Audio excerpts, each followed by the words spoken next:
9/11. What started as a rescue ended with a gruesome discovery that only got worse. This morning we began investigating an abduction in which a female was abducted by a male. Police able to save one woman from a home in Ashland, only to find two others already dead. Then a confession from the man they arrested, leading them to a third body in another county. This case is an open and active investigation. Now families wait to find out if those women are their loved ones. I don't want it to be my mom. I mean, nobody wants it to be their mom. I don't get to watch her grow old. My daughter she don't get to watch my daughter grow up. As we all wonder if this is just the beginning of a terrifying crime spree. News Channel 5 begins now with breaking news. A number of breaking developments just in tonight on the suspected serial murder first uncovered at this home in Ashland. A woman abducted but alive, two others dead. And that led to a third body found in Richland County. And we now know the name of the man police took into custody and new information on the victims. Sean Michael Great is being held for kidnapping tonight, and the Sheriff's Department says he should be charged with murder tomorrow. And we've also just learned that the bodies found in that home have been there too long to be the women who recently went missing from Ashland. Now, we have team coverage of this breaking story with a closer look at Great's criminal history. And we're hearing from a woman who says she escaped that home days ago. But we begin with Megan Hickey, who was first on scene in Richland County when the third body was found. She's live in Ashland tonight. Megan? We're learning brand new details about a phone call and a startling confession that led to one gruesome discovery after another. The Richland County Sheriff told me he's encountered some very sick people in his career, and one of them is sitting in the Ashland County Jail. There's a lot of weird sick people in this world, and you know, you try to deal with all of them and you know, try to make sense out of it. You can't always make sense out of it. 40-year-old Sean Michael Great is being held on a kidnapping charge after a 911 call from a woman being held in this house against her will. When police arrived, they discovered the victim and the dead bodies of two other women, leaving the local families of missing persons to wonder if their loved ones were involved. So there's only 3 people missing in Ashland, and one of them was your mom. I'm hoping it's not her. I'm hoping that she's still alive. And calling out to police for answers during a press conference this afternoon. You cannot even consider her a missing person. Tonight, we've just learned that the remains of the 2 persons found inside the home are older than the 2 high-profile missing persons in Ashland. In another horrific turn of events, the suspect then admitted to a different murder, telling police he killed another woman in June and left her body in the woods. A tip that turned out to be true. A body has been located, and we are in the process of identifying that individual. The prosecutor's office tells me they have an idea who that victim might be, but the body's decomposition will require extraordinary methods to ID. As for the suspect, investigators believe Greats was a homeless man, often spotted in areas like these. He spent a lot of time in Richland County, Ashland County, and stays in wooded areas, abandoned houses, and so forth. So this guy was not on your radar previous to this, though? No, he was not. I'm told Great is also being held for murder, but he has not been officially charged at this time. Live in Ashland, Megan Hickey, News Channel 5. All right, Megan, well, we've dug into the background of the man police arrested. News Channel 5 anchor Frank Wiley found out tonight that his record is quite extensive. Danita, it is, and it goes back to the 1990s. He's had more than a dozen run-ins with police. The Ashland County Sheriff's Office confirmed they arrested their suspect, 40-year-old Sean Michael Great. Now, Great's history with the law, it goes back to 1994. That involves drugs, too. He spent time locked up for assault. Great also went to prison for burglary. He was found guilty of disorderly conduct, unlawful restraint. That was in February of 1999. Criminal trespassing, aggravated menacing, theft, and domestic violence, as well as violation of a protection order and abduction. Right now, he's in the Ashland County Jail as police continue to investigate this case. For now, we are live in the newsroom. Frank Wiley, News Channel 5. All right, we continue our team coverage in Ashland now, where Joe Paganakis has a chilling story from a woman who claims Great lured her into that home just days ago. Yeah, no question about it. Her name is Tracy Young, and she lives right here in Ashland. She admits that when she first met the suspect, she had no idea that she could be in any danger. I feel really lucky. that I got out of that house alive. Tracy Young told me she was stunned to learn that 2 bodies were found in this Ashland home, a house that she was taken to just 2 weeks ago by the suspect, Sean Grates. I met him through a friend of mine at a party, and she thought, oh yeah, he's all right. He's nice. No, never again. Young says she was lured to the home, but says within a half hour she knew something was wrong. He invited me to come down and to drink with him, and he brought pills out, and I said I don't do pills. And he was wanting me to have sex with him, and I said no, and I ran out. Young was filled with emotion as she thought about the 2 victims found on the 2nd floor of this home and the woman who managed to escape safely. I just told him I was leaving, and I left. I ran out the door and left. And again, Ashland police confirmed that the 2 bodies found inside of this house have been there too long to be the 2 missing women that they've been looking for. One of those women, Stacy Stanley, we talked to her family. That family says Ashland police have not done enough in finding the 2 women that are still missing tonight. We talk with them coming up in just several minutes. Reporting live here in Ashland, I'm 5 on your side investigator Joe Paganakis. This terrible discovery spurred outrage in families whose loved ones have been missing. Our team coverage will continue in a few minutes here on News Channel 5 with a look at why those families are questioning how police are handling their cases. We also have new information tonight on a story we brought you as breaking news last night at 11. The 15-year-old Brunswick girl who prompted a nationwide Amber Alert is being evaluated by medical personnel. Robin Roberts was taken to Akron Children's Hospital after police caught up with her father this afternoon. William Roberts is now in police custody after he led police on a brief chase this afternoon. Tonight, the 40-year-old convicted sex offender is facing several charges. Adrenaline rushed a little bit. It was definitely when I saw the Ranger, it piqued my interest. I actually had the Bolo in the car with me. Pulled it out, was trying to compare everything, and then as soon as I tried to stop it and then the speed took off, I knew exactly what it was. Robin and her 9-year-old sister were recently removed from Williams' custody by Portage County Job and Family Services and placed in foster care after police found meth in their home. Well, it's time to get a check of the weather with meteorologist Janessa Webb. We had another warm day today. Yeah, another great September afternoon. Partial clearing tonight, but you're going to notice the cloud coverage start to thicken up throughout your overnight to early morning. Right now, temperatures 59 degrees, dew points cut in half here. This is nice, breathable air we continue to see across northern Ohio with the winds very much on the calm side. This afternoon, our daytime highs returning to the lower 80s. Right now, we're pretty scattered temperature-wise, closer to the lake, upper 60s, downtown Cleveland, 71 degrees, but you can see sheltered and inland locations, upper 50s to lower 60s, so that cool air definitely in place throughout your evening. Our 5 Live radar's not picking up any moisture, but folks, that's going to be short-lived as our next cold front is tracking in from the west. So hour by hour throughout your overnight, we are going to see those clouds rolling in. I'm going to show you exact timing when a little bit of thunderstorm activity and rain moves our way for your Wednesday afternoon.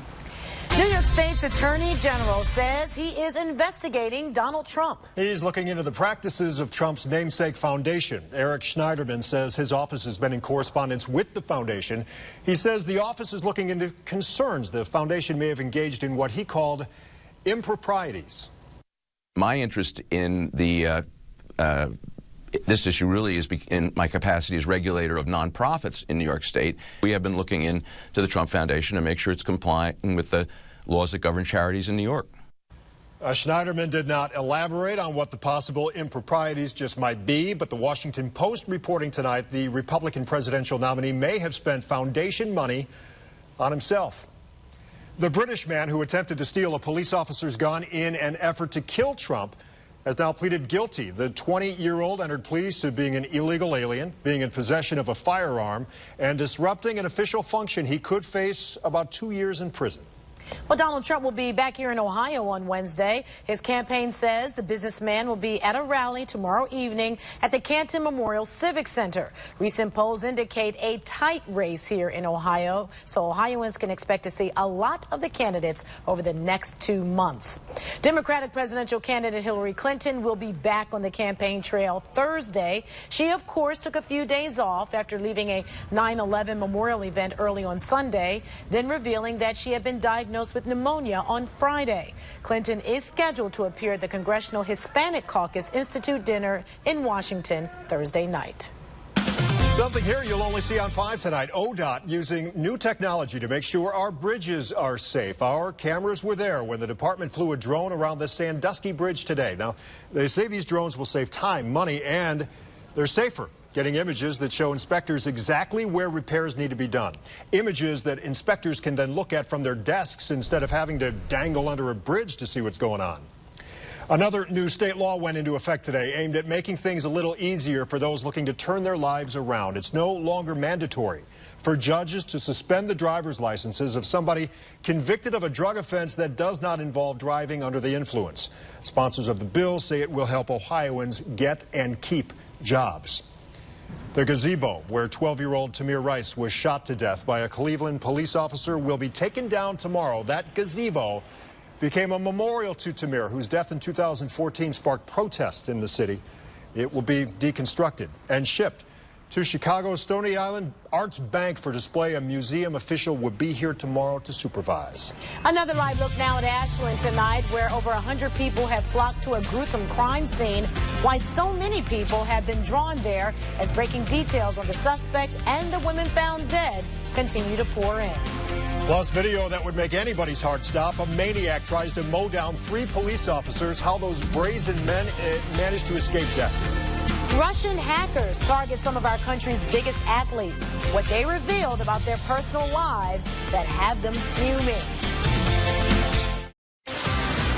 Late-breaking developments tonight on the man accused of kidnapping a woman and killing 3 others. We've just learned that the body found in Richland has been there too long to be women who recently went missing from Ashland. Joe Paganakis talked with the family of one of those women. Joe, Stacey Stanley's family says they reported this suspect several hours before his arrest. That's right, Rob. Sean Great was arrested right here in this home. The family believes that the police department could have been, could do much more in finding these 2 women. Hey, are you going to let me have a press conference, or are you going to continue to interrupt? Thank you. Ashland Police Chief Dave Marcelli was very curt with members of the Stanley family as they kept interrupting during today's press conference. The family claims police have not done enough in trying to locate Stacey Stanley, who's been missing since last Thursday. We've been begging for help for days. She's in the hall. That she's missing and nobody seemed to care. But the family, they are the ones who helped find her. Ashland police say they've done all they can to try to locate Stacey Stanley and Elizabeth Griffith, but Stanley's son says more could be done. When you go tell a police officer or somebody something's wrong, you know. My mom was missing Thursday night. I know my mom, and so does my family, better than anybody. It took them 2 or 3 days to even consider putting a missing persons report out. Ron Stanley says a group of 100 has been searching for his niece for the past 5 days and that they managed to track down the home where suspect Sean Great was located, knocking on the door last night. They believed it helped in allowing one woman to escape and get out of the house. He got nervous and he screwed up and he left his cell phone in reach where that girl got hold of it and called 911. And that's when the cops come in and found her, you know. What compelled your search team to knock on that door? Holy Spirit. The Holy Spirit. And again, the search goes on for Stacey Stanley and Elizabeth Griffith. Of course, the very latest on this developing story coming up on Good Morning Cleveland starting at 4:30 a.m. Reporting live here in Ashland, I'm 5 on your side investigator Joe Paganakis. All right, Joe, thank you. Now, we've had team coverage of this story for you since it first broke this afternoon. We had live reports in Ashland and Richland counties at 4, 5, and 6. You can count on News Channel 5 for any late-breaking details as well. Our live coverage will continue on Good Morning Cleveland. That begins at 4:30 a.m. We'll bring you updates anytime on Newsnet 5. All right, take a look at this new video tonight. It shows a man trying to run down 3 Phoenix officers. In the video, you can see officers trying to jump out of the driver's way. One of those officers suffered a broken leg. The other 2 were not injured during the accident, but they were injured while trying to arrest the suspect. Tonight, the suspect is charged with attempted murder. Russian hackers have released what they claim are medical records of several Team USA athletes who competed at the Rio Olympics. The World Anti-Doping Agency Tuesday confirming its database was hacked and athletes' records were stolen. Venus Williams, gymnast Simone Biles, and basketball player Elena Delle Donne responded to that leak. Biles said her use of medication for ADHD is within the rules. Williams also said she followed the rules and was granted therapeutic use exemptions. Delle Donne tweeted that she too takes a prescription that qualifies as an exemption. An unexpected drug bust in Pittsburgh leads to the discovery of $175,000 worth of heroin.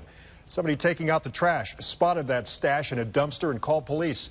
Investigators say there were 500 bricks of heroin and as many as 25,000 individual bags. And don't go thinking somebody accidentally threw those drugs out. Investigators think the dumpster may have been a drop-off point. A recall alert you need to know about as you get your yard ready for fall. Black & Decker is recalling 560,000 3-in-1 electric blower vacuum mulchers with the model numbers that you see on your screen.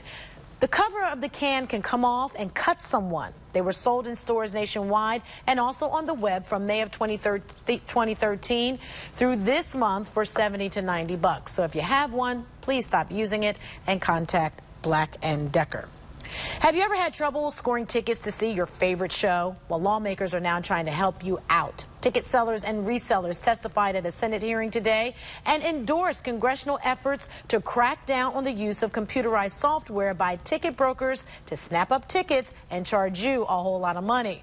The Senate Commerce Committee is expected to vote on similar legislation very soon. So that's good news for those people who they take advantage of you. We've all been there. We've all been there. Yes. They sold out in 2 minutes. Really? What happened? What happened? Nice little stretch we're in here yesterday, today. Does it continue tomorrow? Well, you only have a few more hours. Well, we're into hours, Rob. It's almost over. You need to run out there very quickly here. We're going to start to notice the clouds forming here, and we're going to be tracking rain and a few thunderstorms on the Power of 5 throughout your early morning. So right now you're just seeing partly cloudy conditions, and that will be the theme for the rest of your evening to overnight. But did you enjoy the 80s? Yeah, they return an official high of 83 degrees for greater Cleveland today. So temperatures starting to cool off, but we're kind of all over the board. Elyria 63 right now, at Hopkins 71, closer to the lake from Ashtabula, Lake County upper 60s. So definitely some cooler air even for inland areas from Richland to Wayne County, upper 50s.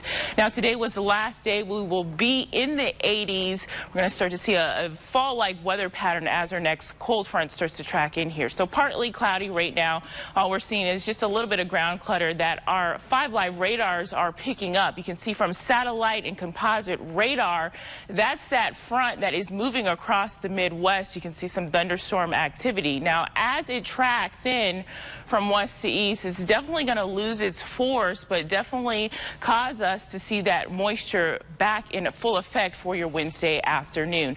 Now, you can see we're not under a severe weather risk, no potential for that, but winds could be picking up as these storms really start to float through. Let's show you exact timing here as our kiddos are headed to the bus stop. Definitely want them to have the raincoats handy. The brunt of this moisture tracks in for 11 to the noon hour. You can see from Erie, Huron County to Elyria, the heavier downpours, some rumbles of thunder. Now take a good look at our temperatures. As that rain starts to track through, we are talking about the upper 60s, folks. We have not seen temperatures that low since early July for daytime highs, so definitely cooler weather as the front tracks through. This moisture should be in and out. We'll only track a few isolated raindrops around 3 to 4 o'clock, so if you have evening plans, we are looking A-OK. This will be an equal opportunity for everyone to get a good dose of a little bit of rain, but accumulation totals under an inch. So we'll go with 64 with mostly cloudy for tonight. Look at our temperatures. We will fall about 10 degrees for your Wednesday afternoon, back at 72. Then after that front makes its way through here, we're going to talk about more sunshine Thursday and Friday afternoon. We do have another system that makes its way in Saturday, potential for severe weather. Things dry out for Browns Sunday. If you're headed to the Muni lot, could see a few raindrops, but for game time, we are mostly cloudy skies. A store that sells original Apple products has been getting a lot of calls lately about a different kind of apple. Did you see this? Green Bay's Apple store sells Well, Apple's, not phones. Still, they say they get a lot of calls with questions about when the new iPhone's coming out, or can I make an appointment to get my iPad fixed? The store manager explains that they sell the kind of apples you eat. She says they wouldn't want her working on anybody's computer anyway. That is cute. And speaking of Apple, the phones and tech stuff, the latest software update was available to upload today. But many users said the iOS 10 locked up their devices. Apple users with a failed update had to plug their iPhone or iPad into computers and connect to iTunes to get them working again. Did you have to do that? Nope, I didn't need that. I did. Everything worked fine. All right, we're going to talk about the advantages of Josh McCown starting this Sunday, and Chicago stays red hot against the Tribe.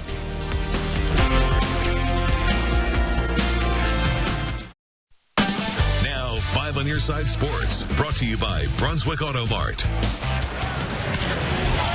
into right field.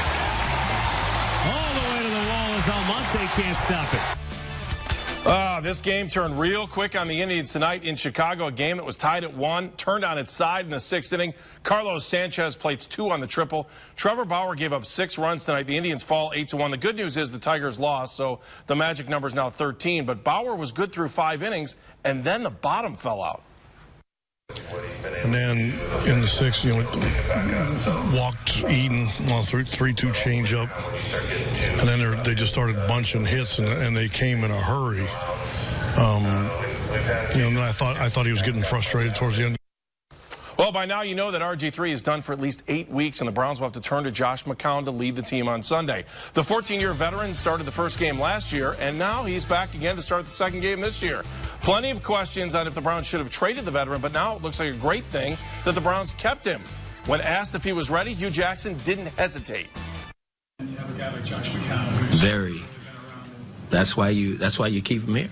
I said that to you guys a long time ago. I mean, I think you have to have quarterbacks on your football team that can play, and that's why we kept Josh here, because he knows how to play, and he's been in this league and understands our offense and what we're trying to accomplish. It's unfortunate that this happened to Robert, but it is comforting to know that we have a guy that has played in NFL games and know how to manage games and play the game and play within our system. So the mission is still to win in Berea, but evaluation is a huge goal this season. At 37 years old, McCown may help the Browns evaluate the future a lot faster. Well, he's a veteran, and we know what he did last year, setting a lot of franchise records. He can throw the football effectively from the pocket. He can get the ball out of his hand quickly, and we saw him have success against this Ravens team last year, set the Browns' regular season single-game passing record just a year ago. So I think that he's going to help them. One of the things we talked about was this team has been relying on the long ball, and certainly that was the case against Philly. The only drives where they scored, they had a pass play of more than 40 yards on those 2 drives. I think what Josh McCown can do is help you kind of in that short and intermediate game. That's where he's, I think, a little bit better than Robert Griffin III, and probably help you have some of those extended drives, multiple play drives where you chew clock and get the ball down the field, which should help even out the time of possession issues that plagued them in week 1, where the defense was on the field for basically 40 minutes. We're being rushed off the air now. Marley has cut the cameras off, monitors off. I mean, she's ready to go home. Time to go. Time to go. Busy news night for us. We'll have the latest on all our breaking news tomorrow, 4:30 a.m. on Good Morning Cleveland. We'll see you back here tomorrow.